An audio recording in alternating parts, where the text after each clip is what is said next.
Äntligen måndag. Vi ska snacka shipping men också om sommarresor och om att ha fel. Helt jäkla fel. Varmt välkomna till Börslunch.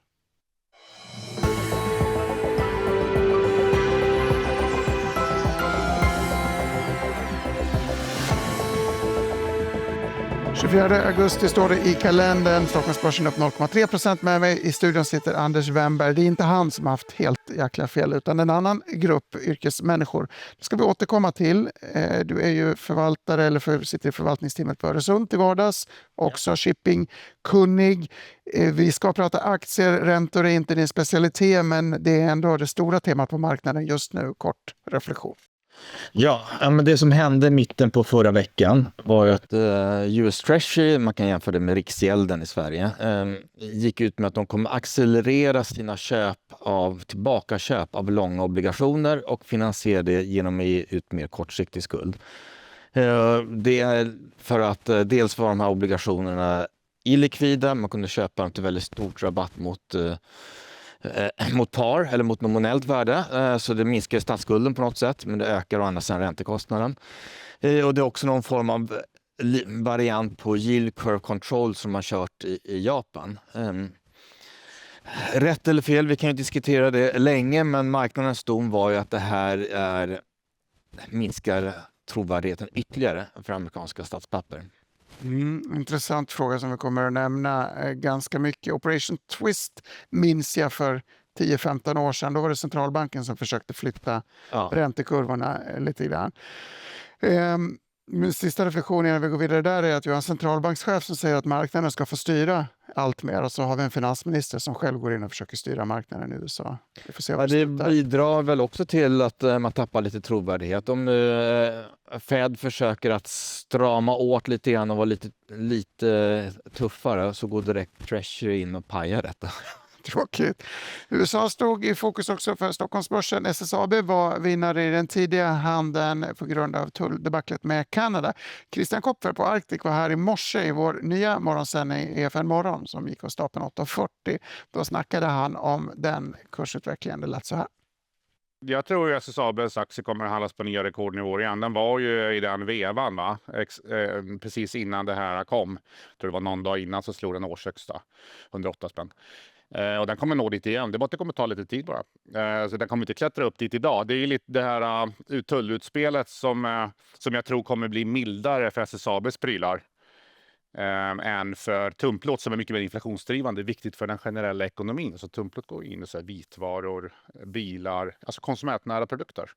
Grovplåt då, eller steel plate som SSAB producerar enbart i USA. Det är mycket mer försvarskritiskt, det går till skepp och så vidare, oljepipelines. Alltså det är inte den typen av, det påverkar inte direkt. Så men jag tror att det som hände var att man öppnat lite Pandoras ask här. Så jag tror inte man kommer vifta faran över och säga allting är glömt, utan det kommer säkert att komma tillbaka. Jag tror bara inte det kommer bli så betydelsefullt i negativ mening för SSAB som det först marknadens slutsats var.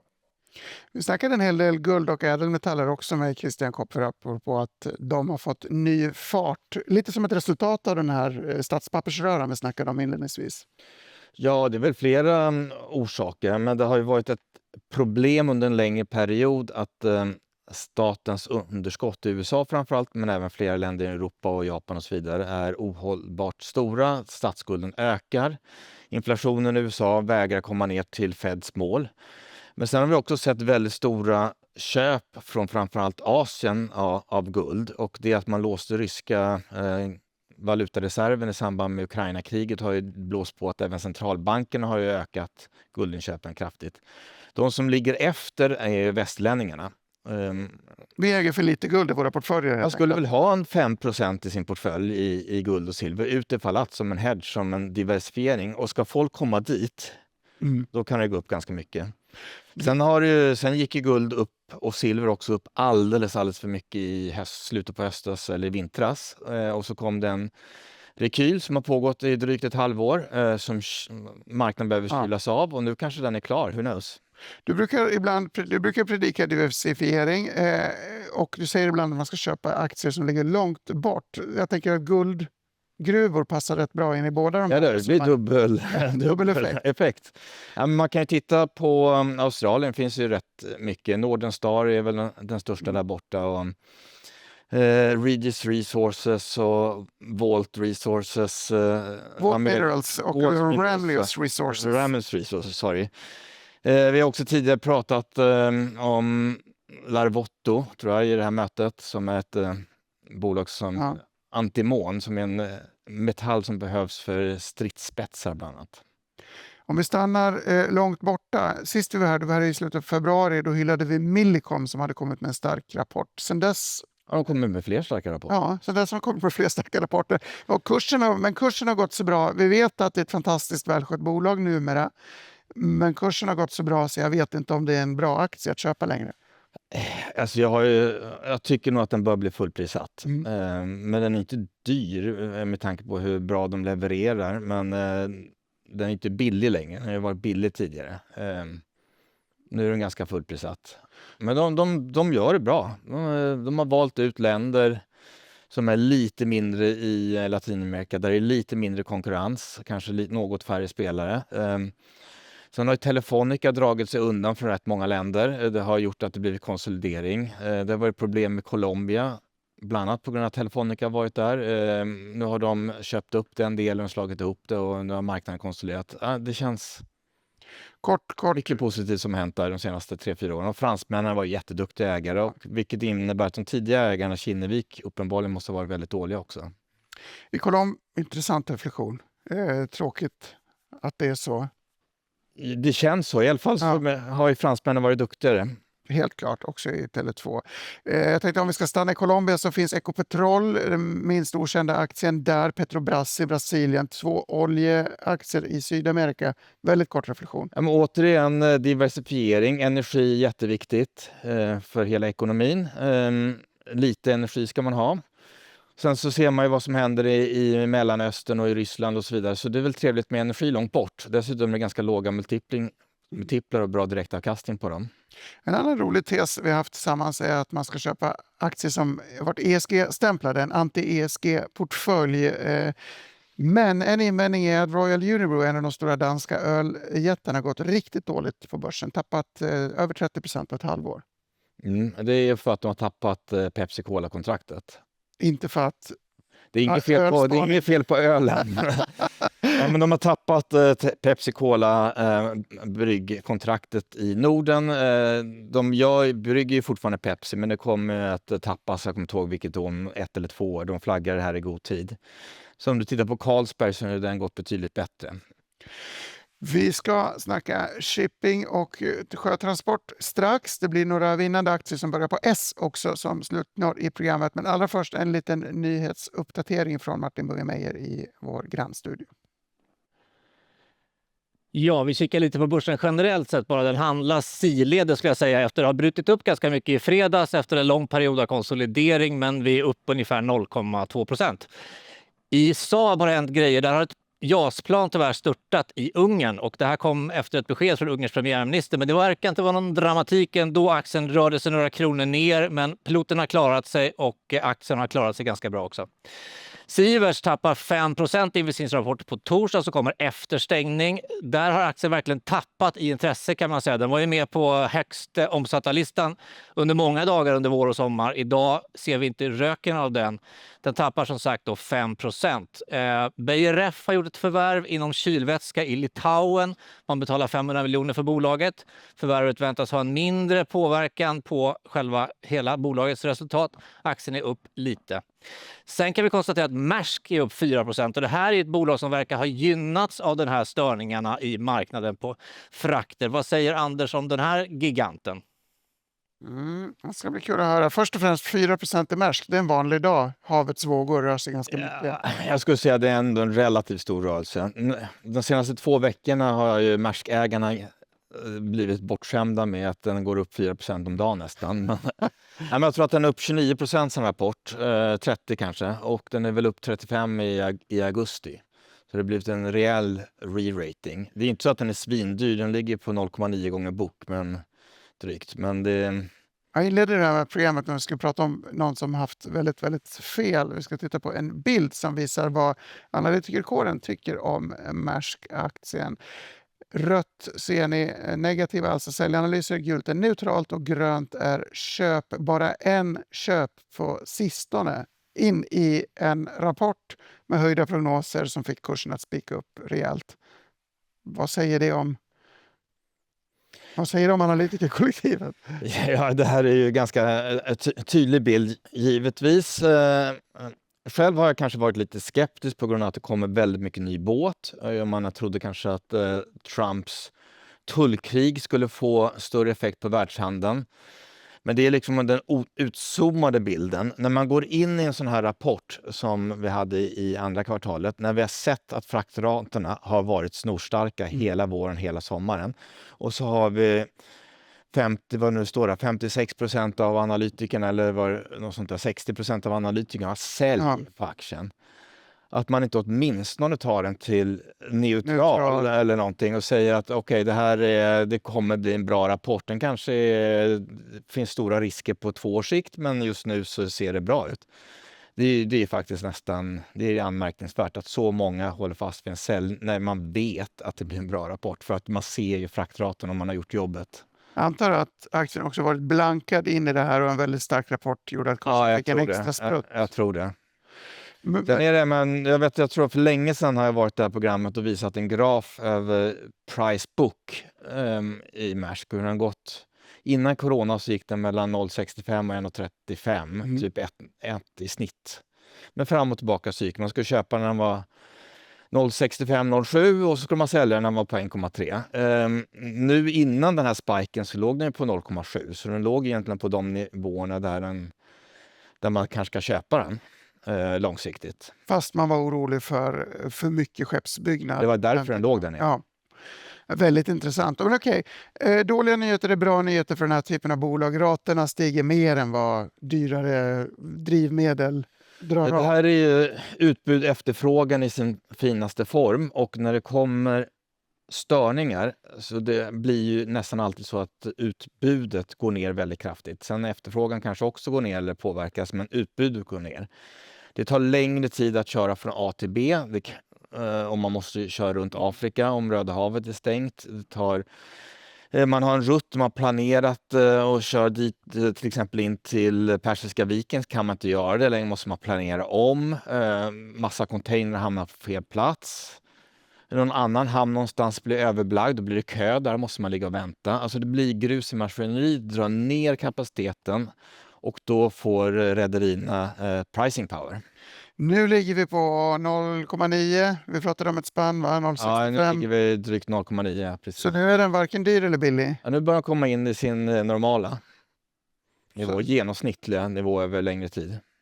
Så det låter som att det är svårt att ha en stark uppfattning om man ska köpa eller sälja den här just nu. Alltså, analytikerna hade ju sälj av ett skäl, och det är att det kommer väldigt mycket båt som levereras.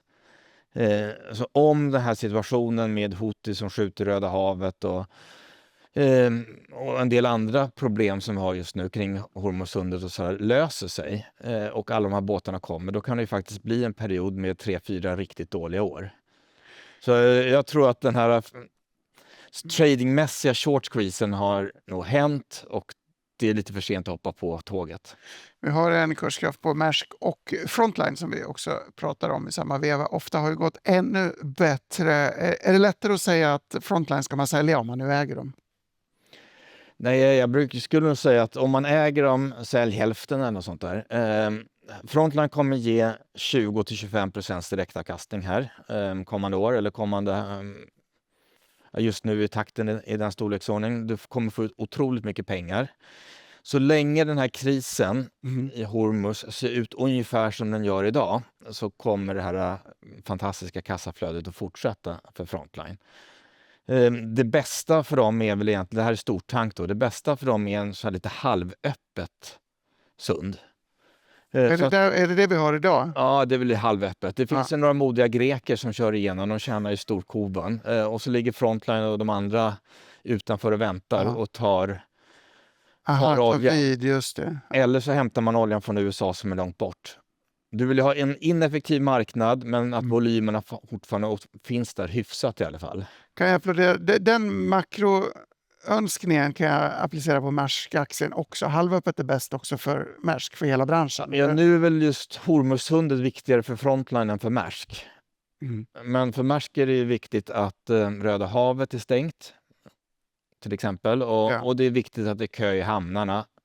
Så grus i maskineriet som tar bort kapacitet är liksom bra för industrin. Sen är det olika ställen, olika flaskhalsar som är olika viktiga för olika subsegment. Tidigare har vi pratat lite grann om kemitankers, torrlast, andra typer av sjötransport som ett lite billigare sätt att komma in i sektorn. De har ju inte riktigt fått ta del av partyt fullt ut. De största produkttankerbåtarna, ja, men kanske inte de mindre. Och kemitanker har ju inte riktigt fått ta del av det. Jag tror att det hänger ihop med att så pass mycket raffinaderikapacitet och kemiproduktion är inne i Persiska viken och kommer inte ut. Och folk tycker inte det är lika viktigt att få ut det där som själva råoljan. Så det har blivit bättre rater skulle jag säga, men volymerna har varit sega. Om jag säger några namn här. Vi har Stolt-Nielsen och Odfjell inom kemitankers väl. Ja, precis. Det är lite mindre, det är lite tråkigare också i branschen. De kommer att klara sig bättre i downturns. Ja. Men de kommer aldrig få den här explosiviteten på uppsidan som du har i Frontline. All right. Torm och Hafnia då? Det är produkttankers. Ja. De rapporterar senare i veckan. Kul. Det är diesel, bensin, flygbränsle. Man kan väl kalla det för mellanstora båtar kanske. Alltså, skulle du se båten så är den stor förstås. Okej, torrlast då. Lite mer spännande kanske på medellång sikt. Jag tycker att alltså just nu så är hela tankersegmentet, speciellt stortank men även de mindre segmenten, är ju väldigt drivet av Hormuzsundet och situationen där och hur länge den varar. Och jag är ingen expert. Det verkar ju vara svårare än man tror hela tiden. Alla är experter. Ja. Men torrlast, det positiva där är att det är väldigt liten orderbok. I kombination med att det kommer nya järnmalmsgruvor i drift i bland annat Västafrika och även någon ny i Brasilien som ligger långt från Kina. Så det är lång distans, ökad volym, lång distans och sen så ganska liten orderbok. Så att du har ju det kanske trevligaste utbuds-efterfrågesituation på pappret i den branschen. Om jag säger case CMB Tech och Star Bulk, är det två liksom bra exempel? Ja, det är väl två bra exempel. Ja. CMB Tech har ju lite stortank också, så de tjänar jättemycket pengar på det idag och de säljer väl av sådana båtar till jättestora vinster också. Så de får njuta av tankerrallyt lite grann också. Star Bulk, båda de här två ligger under bokfört värde i värdering. 3 minuter kvar. Jag tänkte vi ska göra det enkelt för oss och runda av med 3 trevliga aktier som börjar på bokstaven S. 2 svenska klassiker och en lite mer okänd. Sist i förra programmet när du var här så hann du liksom med nöd och näppe nämna sydafrikanska Sasol. För de som inte minns, raffinaderiverksamhet. Va? Raffinaderi tillverkar allt från bensin och diesel och liknande till även mer avancerade kemikalier. P5. Det är klart att de är vinnare på att det strular med raffinaderiproduktion i både Ryssland och Mellanöstern. Men den är dessutom låg värdering, det är långt borta. Det är en diversifiering kan man säga i portföljen. Och grattis till tajmingen. Du var här i slutet på februari, sedan dess kom kursrallyt i den aktien. Securitas då pratar vi ofta om eftersom din arbetsgivare är stor ägare där. Billig, men den har ju liksom lite stagnerat. Det har inte varit något. Men det är en trygg grej att ha i portföljen. Den hade en kapitalmarknadsdag som blev en besvikelse. Kanske lite oklart varför det blev så stor besvikelse. Men inte marknaden hängde upp sig på att där 10% marginalmålet. De hade ju nått upp 88%. 10% marginalmålet låg för långt in i framtiden. Det var inte satt något datum, men slutsatsen blev att det ligger typ 7-10 år fram. Så det var lite för långt fram, det blev lite för seg marginalexpansion. Sen kom det ju då en rapport i Q2 som var ett par tiondelar svag på marginalen jämfört med förväntat. Så då fick man ju också att det är knappt att de klarar sig över sitt gamla mål. Och det nya målet är för långt bort. Men om man liksom zoomar ut lite grann. Det här är billigt bolag, stabilt, bra kassaflöde. De är bättre än konkurrenterna i sin bransch. De är duktiga på att kombinera väktare med teknologi som gör att väktarbehovet blir något mindre och väktarna kan bli smartare och vet när de ska rycka ut. Så de kan leverera en bättre service till kunderna jämfört med rena väktarfirmor. Medan rena techfirmor har inte möjlighet att skicka ut väktare överhuvudtaget, så de är liksom en annan typ. Jag tycker den är trevlig att ha. Det är... Ja. Härifrån så är risken låg. Det är en risk-reward-aktie. Det är en sova gott om natten-aktie härifrån. Men allra bäst sover man väl på ett flott hotell, eller hur? Ja, alltså Scandic Hotel har ju gått bra här senaste veckan. Det har ju kommit statistik som visar att det har varit fantastisk sommar för turismen, inte minst i Stockholm. Ja, fullt med besökare från all världens länder tycker jag. Jag som har varit mycket i Stockholm. Ja, men sommar. jag tycker också det har varit mycket svenska Ja. turister faktiskt. Kul. Alla är välkomna. När man varit inne på kontoret här så har jag förvånats över hur sent finansfolket kom tillbaka från semestern och hur länge turisterna stannade i augusti. Växande svalare klimat. Ja, italienare och sydeuropeer gillar att komma hit för att det är svalt och skönt och det är vackert med skärgården. Men jag tror svenskar också gillar att komma hit från andra delar av landet. Då. Återspeglas det här i förmågan att höja priserna? Ja, tveksamt hittills. De har ju haft en stigande beläggning i alla länder i princip. Norge är väl enda de lyckas höja priserna, men de norska arbetarna var så duktiga på att höja sina löner så då har liksom det käkat upp det på något sätt. Så i Scandic Hotel-caset så har ju priskomponenten kanske varit den delen som har varit besvikelsen, förutom de norska kostnaderna. Och Finland förstås. Finland har varit svagt. Men som jag förstår det är att under sommaren så har man faktiskt fått upp priserna ganska fint i Stockholm och i Sverige. Så det är ett bra tecken på att det här börjar röra på sig. Den danska marknaden ser ut att ha väldigt fin utbud-efterfrågesituation framöver, så där lär vi också få prisuppgångar. Och så hoppas vi på en vändning konjunkturellt i Finland. Då. Ja, Finland har ju varit så blodigt priskrig senaste året och som jag förstår det blir lite hotellkonkurser och grejer. Jag undrar om inte det där också kommer att åtminstone stabiliseras och bli prisuppgång. Och då, det som är trevligt med en prisuppgång jämfört med ökad beläggning är att en större del av prisuppgången trillar ju ner till vinst. Just det, för du har inte kostnader som Du har lite rörliga hyror, men du får en större del som trillar ner till vinst. Så jag tror faktiskt att du kan få en acceleration av vinsttillväxten i Scandic Hotel och sommaren ser bra ut. Det kommer säkert bli en bra Q3. Allra sista frågan. En S-aktie till då, Scandi Standard. Ja, just det. Öresunds favorit förstås. Det kan man också fundera sig om den börjar bli inprisad efter en stark uppgång. Alltså bra bolag ska ju vara dyra. Så blir det ju. Det de har gjort ett antal förvärv. De har ju förvärvat en bra fabrik och några gårdar i Baltikum för ett par år sedan. De har köpt en ready-to-eat-produktion i en fabrik i Holland som inte hade någon volym, men där de successivt fyller upp med volymen. Och nu har de också gjort ett förvärv, eller håller på att göra ett förvärv på Irland. Så de kommer få ganska bra marginalexpansion framöver, tror jag, gissar jag. 3 Öresundbolag på slutet, diverse privata intressen och innehav tidigare. Allra sista, har du sett SVT-filmserien om Maersk-historien? Nej, det måste jag göra. Den står på to-do-listan. Ja, men det är bra. Inte bara aktietips utan också tittartips från konkurrerande kanaler här i Börslunch med Anders Wennberg. Slut för idag. Vi är tillbaka imorgon. 07.30 är alltså första tidslotten, 8.40 är den andra. Och så Börslunch igen 11.45 precis som alltid. Tack för oss.